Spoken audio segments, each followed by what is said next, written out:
రవ్వలకొండ. ఇక్కడే బ్రహ్మంగారు కాలజ్ఞానం రాశారు. ఇది బనగానపల్లె నుండి 4 కిలోమీటర్ల దూరంలో ఉంటుంది. ఇక్కడికి వెహికల్స్ ఏమీ ఉండవు. మనం ప్రత్యేకంగా ఆటో కట్టుకొని రావడమా లేదా సొంత వెహికల్స్లో రావాల్సి ఉంటుంది. నడిచి వెళ్ళడం అయితే కొంచెం కష్టమే. మనకు బయలుదేరే ముందే పక్కనే పెద్ద కాలువ ఉంటుంది. కాలువ వెంటానే చాలా దూరం ప్రయాణం చేయాల్సి ఉంటుంది. మనము అక్కడికి వెళ్ళగానే ముందు మనకు బ్రహ్మంగారి గుడి ఉంటుంది. ఆ తర్వాత బ్రహ్మంగారు పశువుల చుట్టూ కూడా గీత గీసినటువంటి ప్రదేశం. తర్వాత ఒక చెట్టు పక్కనే లోపటికి లోయలకు ఒక గుహ ఉంటుంది. ఆ గుహ నుండి లోపలి దిగితే ఇంకా చాలా దూరం రావాల్సి ఉంటుంది. గుహలోకి లోపల చాలా గుహల మార్గాలు ఉన్నాయి. రకరకాల ప్రదేశాలకు అవి దారి తీస్తాయి ఆ గుహలు. నాకు ఎంట్రన్స్లోనే ఈ సంతాన వృక్షం ఉంటుంది. అక్కడ ముడుపులు కట్టారు భక్తులు. దీని వెనకాలే గుడి ఉంటుంది బ్రహ్మంగారిది. ఆ తర్వాత మనం బ్రహ్మంగారు కాలజ్ఞానం రాసినటువంటి గుహ చూస్తాము.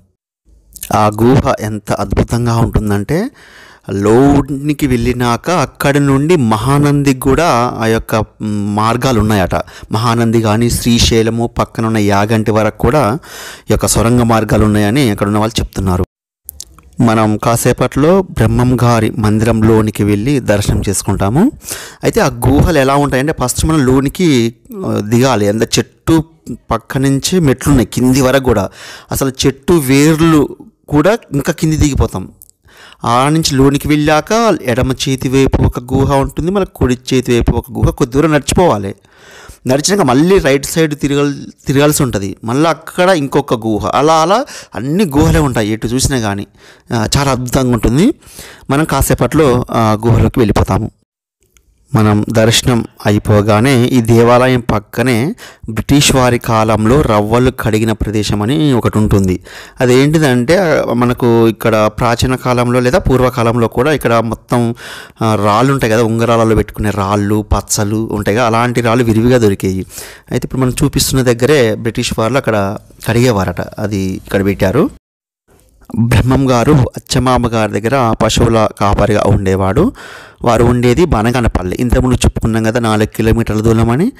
అక్కడి నుండి పశువుల్ని ఇక్కడే తీసుకుని వచ్చేవాడు.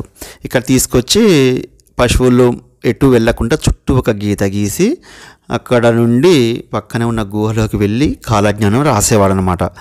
అక్కడ అచ్చమాంబ ఇంటిని కూడా ఒక దేవాలయంగా చేశారు.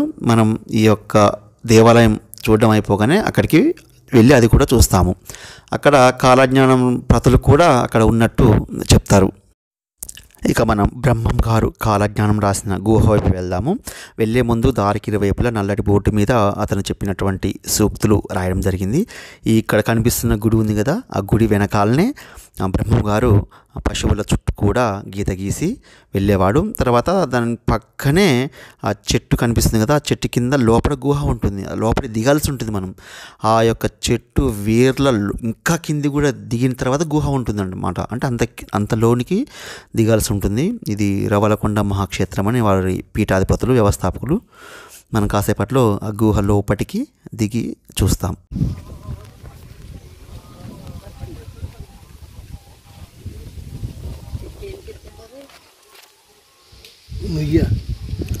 అలా కనిపిస్తున్నటువంటి దాంట్లోకి మనము లోపటికి దిగాల్సి ఉంటుంది.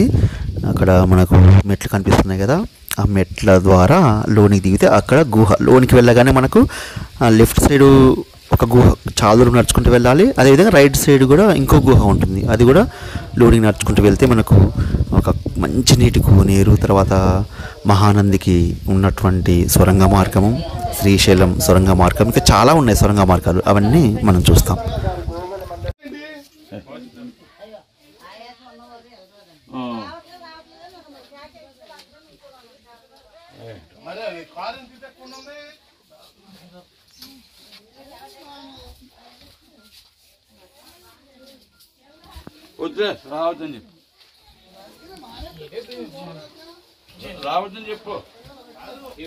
ఒక బాయిలోకి దిగినట్టుగానే దిగాలి.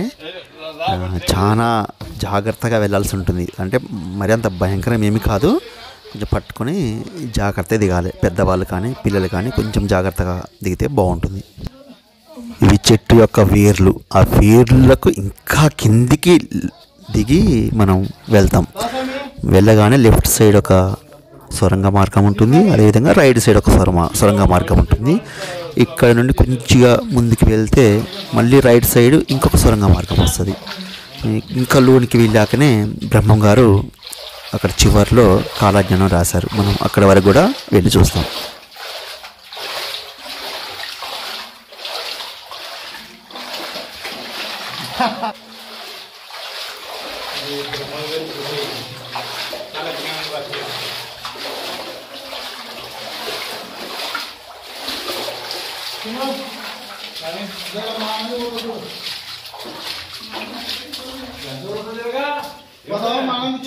ఓపికగా శ్రీశైలం కూడా పోవచ్చు. ఎంత దూరం అంటే ఏం చెప్పలేము.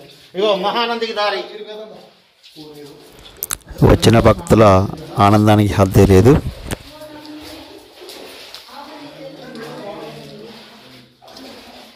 శ్రీశైలానికి దారి. శ్రీశైలానికి దారి.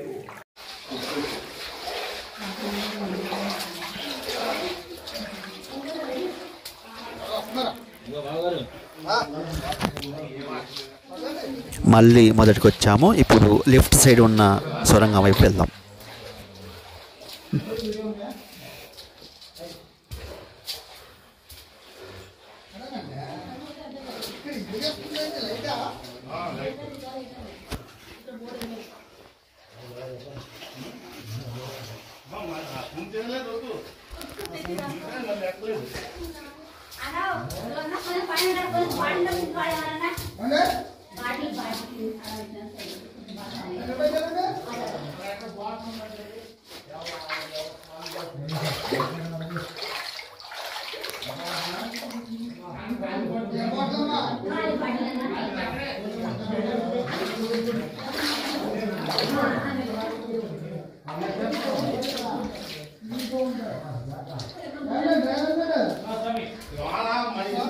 లోపల సొరంగ మార్గాలు లెఫ్ట్ సైడ్ రైట్ సైడ్ చూసాముగా. ఇక పైకి వెళ్ళేటప్పుడు ఎలా ఉంటుందో ఒకసారి చూద్దాం.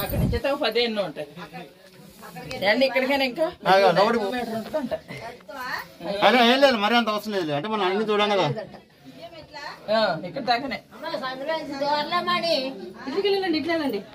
ఇక మనం బనగానపల్లిలో ఉన్నటువంటి అచ్చమాంబ దేవాలయం లేదా దాన్ని చింతమాను మఠం అంటారు, అక్కడికి వెళ్తాం. మనం ఇటు వచ్చేటప్పుడు మీరు దారి చూడలే కదా, ఒకసారి మీరు దారి చూడండి ఎలా ఉందో.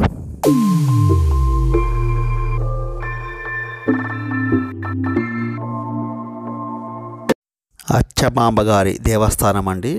ఈ దేవాలయం చాలా ప్రాముఖ్యమైనది. ఎందుకంటే ఈ దేవాలయం లోపటే బ్రహ్మం గారి యొక్క జీవిత చరిత్రకు సంబంధించినటువంటి కొన్ని ముఖ్యమైన ఘట్టాలను శిల్పాల రూపంలో, బొమ్మల రూపంలో పెట్టారు. మనము లోనికి వెళ్ళి తర్వాత అద్దాల మేడ ఉంటుంది, చాలా బాగుంటుంది చూడ్డానికి.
వీరబ్రహ్మేంద్ర స్వామి చేసిన కొన్ని మహత్యాలు కూడా ఇక్కడ కలవు. విష్ణుమూర్తి బొమ్మ పక్కన లక్ష్మీదేవి, భూదేవి ఈ పాప భారాన్ని భరించలేనని చెప్పడం. అదేవిధంగా బనగానపల్లి నవాబు మాంసాహారాన్ని స్వామి ముందుంచితే బ్రహ్మంగారు వాటిని ఫలాలుగా మార్చడం. అదేవిధంగా ఇతర ముఖ్యమైనటువంటి ఘటనలు ఇక్కడ కలవు.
బ్రహ్మం గారు అక్కడ పశువులు కాస్తుంటే శివుడు వచ్చి నీ వెనకాల వస్తాను, నీ వెంట వస్తానంటే అప్పుడు బ్రహ్మం గారు ఏమంటారంటే, నేను ఉండడానికే నాకు నీడ లేదు స్వామి, నేను ఎలా తీసుకెళ్ళి మీకు ఎలా సేవలు చేయగలను అంటే అప్పుడు శివుడు ఈ గుహలో పడుకున్నట్టుగా అక్కడ పూజలు చేస్తున్నటువంటి ఒక ఆవిడ చెప్పడం జరిగింది.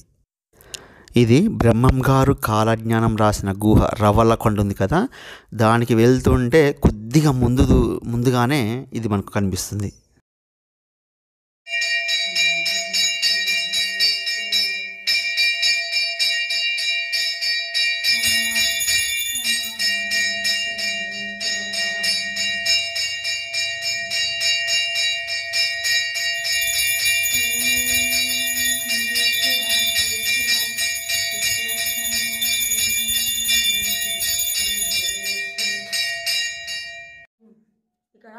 బ్రహ్మంగారు ఆవులు కాసుకొని పోయేటప్పుడు ఈయన శివుడు బ్రహ్మయ్య పోతుంటే ఈయన ఆవులు నేను తీసుకుపోతాను స్వామి, నీకు నేను తోడు వస్తాను అంటే, లేదు నువ్వు నీ నీడనే నీకుంది, నీ నీడ నీకు లేదు స్వామి, నా ఎమ్ముడు వచ్చేంత గొప్పవాణి కాదు నువ్వు అని అన్నాడు ఈయన బ్రహ్మయ్య.